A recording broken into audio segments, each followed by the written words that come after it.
Right in 30 minutes, Joy Taylor is joining me. Also, 1 hour from now, the Herd Hierarchy. I'm doing the radio show, the TV show from the radio studio because of an abundance of caution. We had a little Fox Sunday stuff. We had somebody test positive, even though I've tested negative 3 times a week since then. We're just going to be cautious. So I'm going to move over to the radio side today, tomorrow, yesterday. Joy Taylor, how are you? I'm great. That was a great game last night. Not quite the ending Tom Brady was looking for. But. No, yeah. It's interesting. So, Joy, I think you and I are alike in this regard. And it's just, is it DNA? Is it parenting? I don't know. I'm not a stubborn guy. Like, if something doesn't work, I move off it. Because losing's embarrassing.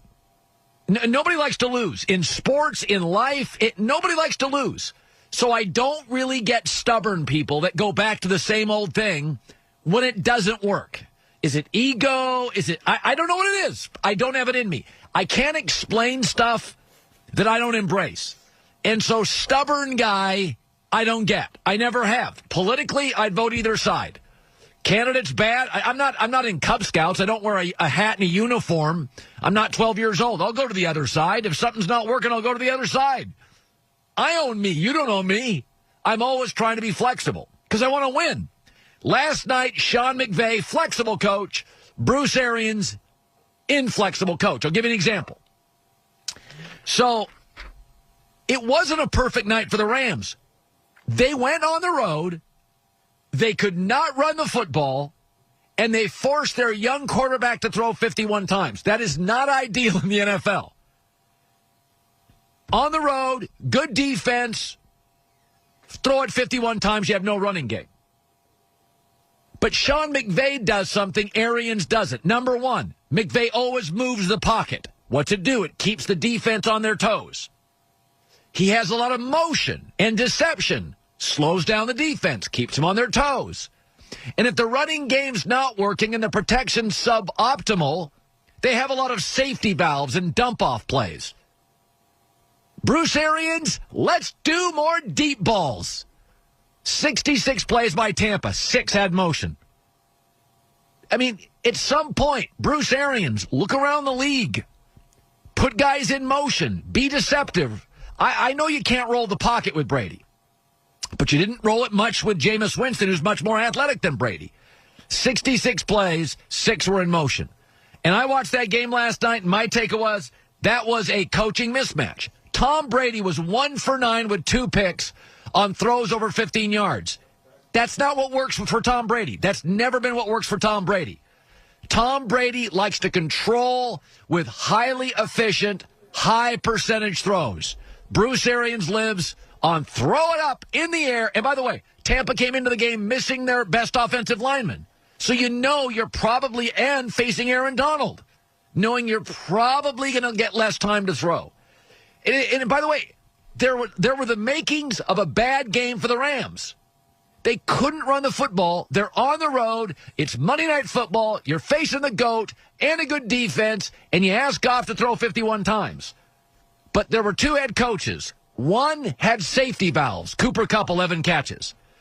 I just thought it was a coaching mismatch. Now, it should be noted, Tampa's 7-4. They're 11 weeks in.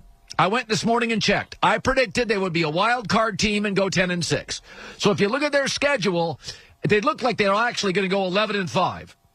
But what would concern me if you're Tampa, if you look at the NFC playoff picture right now, it's a bunch of smart offensive coaches. It's Sean Payton. It's Cliff Kingsbury. It is Sean McVay. It is Matt LaFleur. These guys are much more motion, much more deception, much more roll the pocket. It's very much a 2020 NFL game. And you can blame Tom Brady for all these interceptions, but I went and looked this up this morning. The 3 previous jobs Bruce Arians had, the starting quarterback had a career high in interceptions. Jameis Winston had 30, Carson Palmer 22, and Andrew Luck 18. And Tom Brady's on pace to have 50 in a career high. So that would be 4 straight quarterbacks who have their career high in interceptions. I'm over no biscuit, no risk it. I'm over it. Like it's low percentage throws that did not described the New England dynasty. It was high percentage throws. McVay, high percentage throws. Lower percentage throws equals less efficient, equals less consistent. If you start looking at what Tampa Bay is right now, you don't know. Every week it changes. Why?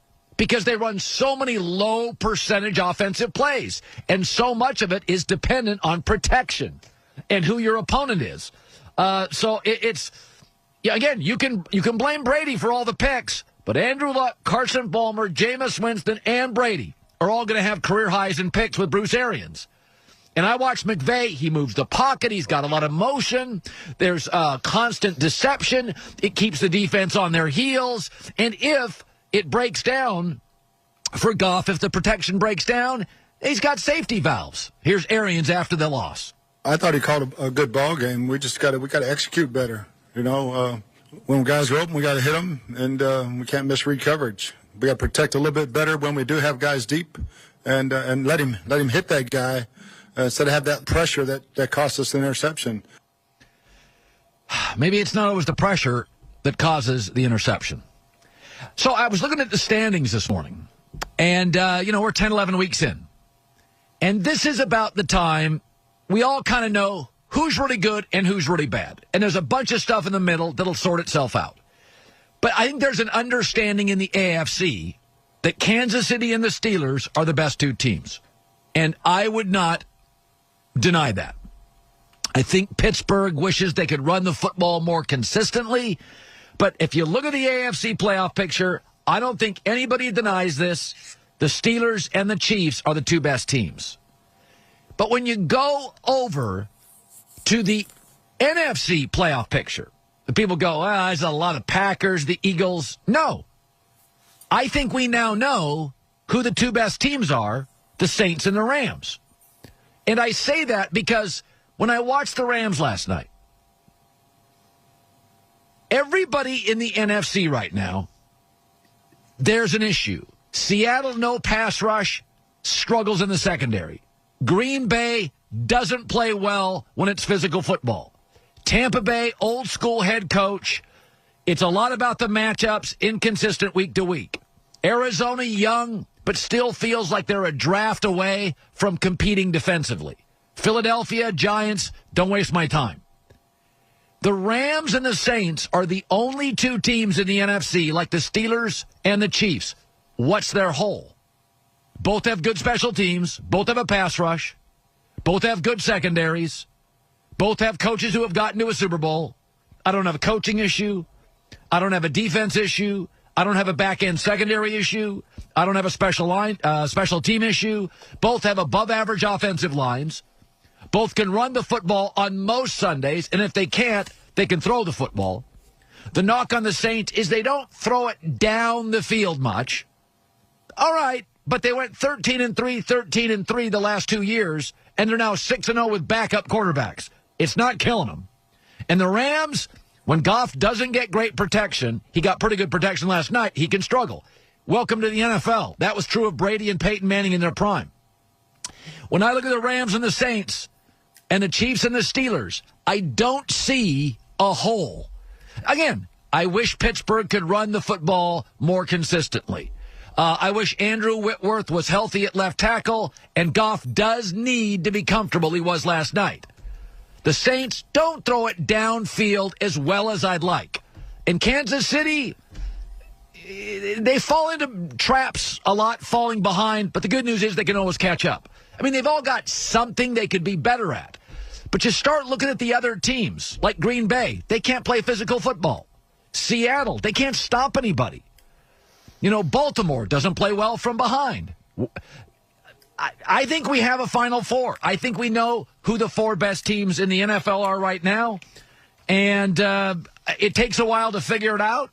And I think most of you agree with the first three, and a lot of you disagree with the Rams because the Rams aren't a real popular historic franchise. They weren't popular in St. Louis. I mean, they're the second or third most popular team in Los Angeles, and that's saying something as an NFL franchise. But I got to tell you something. They draft incredibly well. The receiving core, the coach, the O-line, tight ends, running back, secondary. Their linebacking core is okay. Everything else, they're good. They can match up with anybody. They're good. That's what I see. Coming up next, Trent Dilfer doesn't hammer many people on my show, but he did yesterday, and he brings up a point about how you coach and how we should coach, but you got to be careful. The NFL's not the NBA, but how hard can you coach somebody? That and the hurt.